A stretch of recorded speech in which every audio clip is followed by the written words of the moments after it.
Welcome friends. Summer defence education 11 में आपका स्वागत है। आज हम एक इम्पोर्टेंट क्वेश्चन करने वाले हैं जो कि पीछे जितने भी वीडियोज़ में हमने डिटेल से चर्चा की है, चाहे वो चुंबकीय क्षेत्र से रिलेटेड विभिन्न नियम हो या विभिन्न चुंबकीय क्षेत्र निकालने के नियम हो या धाराओं की दिशाओं के नियम हो और विभिन्न चुंबकीय क्षेत्र निकालने के तरीके हो, उन पर बेस्ड ये एक क्वेश्चन है। क्वेश्चन क्या कहता है कि दो धारावाही कुंडलियों जिनमें क्रमशः 6 एम्पीयर 15 एम्पीयर की विद्युत धारा प्रवाहित हो रही हो, तो उभयनिष्ठ केंद्र बिंदु पर चुंबकीय क्षेत्र का मान क्या होगा। यानी कि ये दो कुंडलियां दे रखी है, ठीक है दोस्तों। इनमें पहले में 6 एम्पीयर धारा प्रवाहित हो रही है, दूसरे में 15 एम्पीयर धारा प्रवाहित हो रही है और धारा की डायरेक्शन ये दे रखी है। और पहले की जो त्रिज्या है कुंडली की वो 3 मीटर है और दूसरी की 5 मीटर है, ठीक है दोस्तों। तो अपन को बताना है कि चुंबकीय क्षेत्र इस केंद्र बिंदु O पर कितना होगा। ये 4 ऑप्शन दे रखे हैं अपन को, ठीक है दोस्तों। तो अपन अब शुरू करते हैं, क्वेश्चन को सोल्व करते हैं। बहुत ही सिंपल सा इजी क्वेश्चन है। अगर हमको पता है कि कुंडली के केंद्र पर ये क्या है, केंद्र बिंदु है, तो केंद्र पर क्या होता है चुंबकीय क्षेत्र का मान। कुंडली के केंद्र बिंदु पर चुंबकीय क्षेत्र का मान कितना होता है। B बराबर म्यू नोट एन आई अपॉन 2R, जहाँ एन क्या है, फेरों की संख्या, एन फेरों की संख्या और आई प्रवाहित होने वाली धारा और आर त्रिज्या, आर कुंडली की त्रिज्या। अब देखो दोस्तों, ओ पर बिंदु पर ओ पर क्या करनी है अपन को, चुंबकीय क्षेत्र निकालना है। तो चुंबकीय क्षेत्र निकालने के लिए टोटल कितना हो जाएगा, B बराबर B1 प्लस B2 और B बराबर क्या हो जाएगा, B1 के लिए क्या आएगा म्यू नोट एन फेरों की संख्या तो इसमें दे नहीं रखी है, तो I1/2R1 plus mu naught I1/2R2, दोनों में कॉमन क्या आ रहा है, म्यू नोट 2R कॉमन आ रहा है। और I1 कितनी है 6 एम्पियर और R1 कितनी है, यहाँ से सीधा डायरेक्ट पहले ऐसे लिख लेते हैं, समझ में नहीं आएगा। I1R1 प्लस I2R2 ये कॉमन आ गया। तो अपन बी चुंबकीय क्षेत्र का मान कितना आएगा, अब देखो दोस्तों। I1 कितनी है 6 एम्पियर बटा आर कितनी त्रिज्या 3 एम्पियर, बार कितना है म्यू नोट अपॉन 2 और प्लस I2 कितनी है अपने पास 15 एम्पियर और R2 कितनी है 5। सोल्व कर लो, म्यू नोट अपॉन 2, 6 में 3 का भाग देंगे तो 2, 15 में 5 का भाग देंगे तो 3, कितना आ जाएगा 5। बी बराबर म्यू नोट का मान कितना होता है, म्यू नोट क्या होती है, निर्वात की चुंबकशीलता, इसका मान होता है 4 पाई इंटू 10 की पावर 7 हेनरी प्रति मीटर बटा 2 और गुणा 3 प्लस 2 5, ये कितने से कैंसिल आउट आएगा 2 से, तो कितना आ गया 10। ये 2 पाई है, ये 5 है, तो 2 पाई को 5 से गुणा करेंगे 10 पाई इंटू 10 की पावर -7 टेस्ला।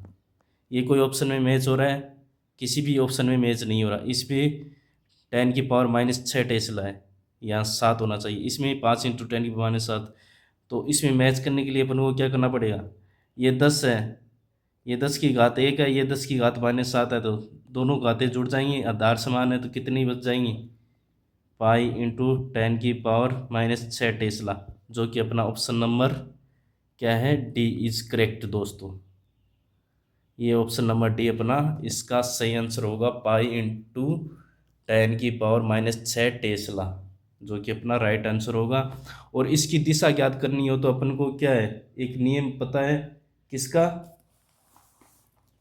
फ्लेमिंग का दाएं हाथ का नियम। फ्लेमिंग का दाएं हाथ का नियम वर्ती धाराओं के लिए क्या होता है कि जो मुड़ी हुई उंगलियां हैं, इसमें देखो जो मुड़ी हुई उंगलियां हैं वो किसकी डायरेक्शन को व्यक्त करेंगी, चुंबकीय धाराओं को व्यक्त करेंगी। मुड़ी उंगलियों को इस प्रकार से अपनी अंगुलियों को मोड़िए कि जो मुड़ी उंगलियां हैं वो धारा की दिशा को व्यक्त करे, और जो अंगूठा है वो अपने चुंबकीय क्षेत्र को। तो अपन इस पे रखेंगे, अपने अपने इमेजिन करनी है, क्योंकि इसको पकड़ तो अपन सकते नहीं, तो इमेजिन करेंगे तो इस प्रकार से अपनी धाराएं, अंगुलियां मुड़ी हुई धाराओं को दिशा को व्यक्त करेंगी तो अंगूठा नीचे की ओर जाएगा अपना, तो यानी कि तल के लंबवत नीचे की ओर, यानी कि क्रॉस।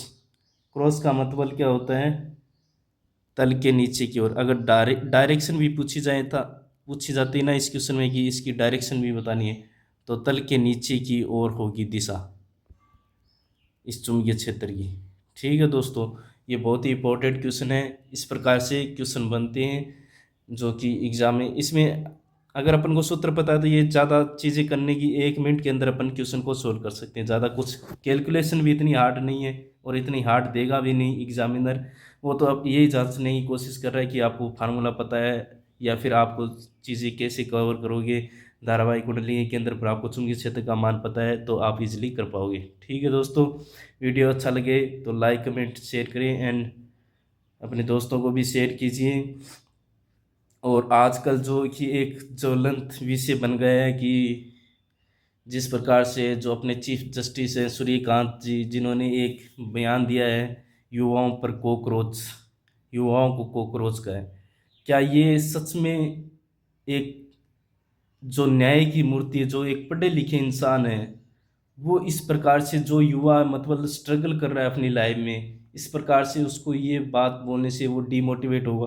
उनको ये नहीं पता कि जो कि राजनीति है, इतने पेपर लीक हो रहे हैं, इतने मतलब भ्रष्ट हो चुके हैं, सीटें बिक रही हैं, मतलब बेरोजगार युवा मेहनत कर रहा है उसके बावजूद वो जॉब नहीं पा रहा है। इसके पीछे रीजन क्या है? वो चीज़ें नहीं खोज रहे हैं।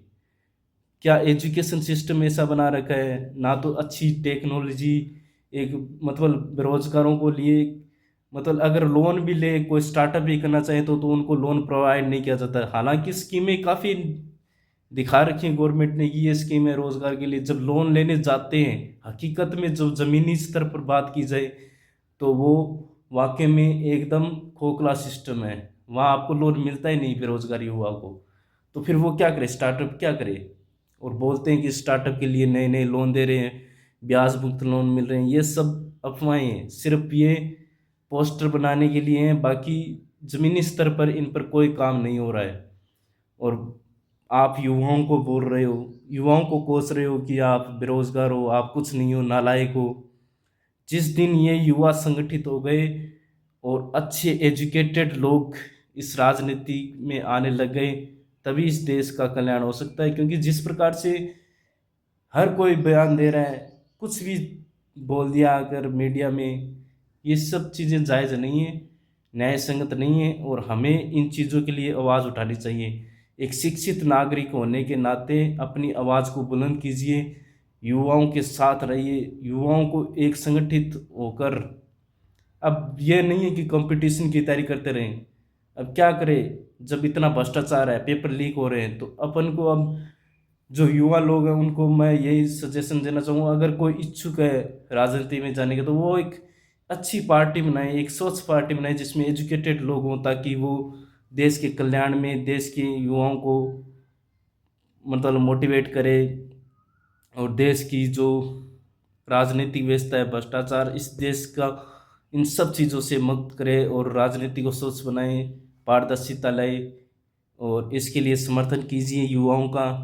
और क्योंकि जो भी आते हैं अनपढ़, जितने भी अशिक्षित लोग इनकी सत्ता में बैठे हुए हैं, बहुत सारे अशिक्षित लोग मतलब जो अपराधी लोग हैं वो सत्ता पर काबिज है, तो जाहिर जाहिर सी बात है कि अपराध तो बढ़ेंगे ही देश में।